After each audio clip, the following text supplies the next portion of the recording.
Black Swan, The 12 Lessons of Abandonment Recovery by Susan Anderson. Lesson 5. The little girl imagines, as she awakens in her bed on certain mornings, that she is separate. It feels strange, but it also feels good sometimes. One morning, she hears thunder and lightning and rain striking the roof. She decides to take a walk through the old stone house. It is her first lone exploration. The other children have not seen her moving freely about before and shout to her as she enters the various hallways and rooms. She places her hands upon her heart and does not respond to their calls, but looks down and continues her lone parade, covering nearly the entire house. During her next long-awaited meeting with the Swan, she tells him about her daring expedition, the woman, as always, by her side. "I feel very bad. The children don't like me," she says. "I wish I was special like you are." "I am not special, Amanda, but you are special. You're special because you're the Black Swan." "I am not special over anyone else," says the Swan.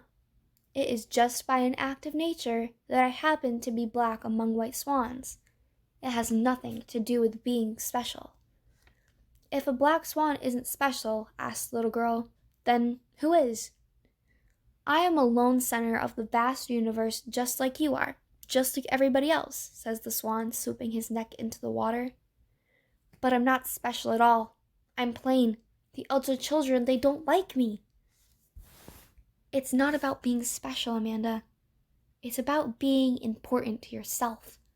"But the other children are better than me. I'm like garbage. People throw me away." The Swan flutters his wings. "Only you can do that to yourself. And only you can become important to yourself." "But how?" asks the little girl. "When I first came to these waters, Amanda, I was all alone. I was feared and hated by the other swans for being different. There were no other black swans at all, and the other white swans rejected and ignored me. Then one day, I found my way out to the most distant place I could find, just as I showed you, Amanda." The little girl nestles into the woman's shoulder as she hears the Swan tell his story. "I went all the way out to the deepest waters, as far as I could get, way out into the sea. I overcame the currents with my own strength and made it all the way to the darkest ocean, away from everyone. I felt my aloneness. I got inside the center of it and felt the cold currents pass underneath me. Out there, by myself, I faced my separateness for the first time. I felt the essence of being alive just for my own sake. There was a feeling of peace and calm within me.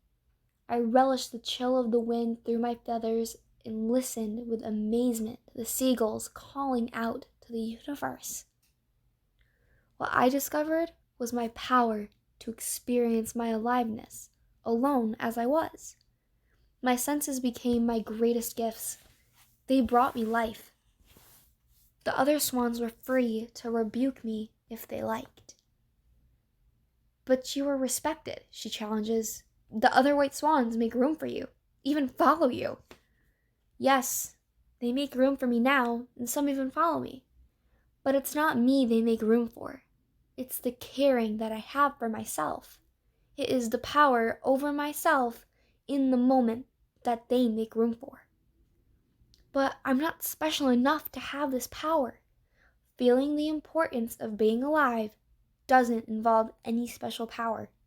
It has nothing to do with whether you're talented or beautiful or strong or smart or any of these things. These have nothing to do with experiencing one's existence. They are only attributes, the spokes of the wheel, not its center. But I have nothing. You don't need anything special to feel the importance of being alive. If you want someone to tell you about your fine attributes, I am sure you will be told wonderful things. But you will have to go elsewhere for that. If you want to feel the importance of your own existence, I am here to help you," says the Swan. "But I'm not good enough." "We are all good enough, Amanda. Good enough to experience life. I will show you where to begin." "But I am nobody," cries the little girl. "You have a name, Amanda.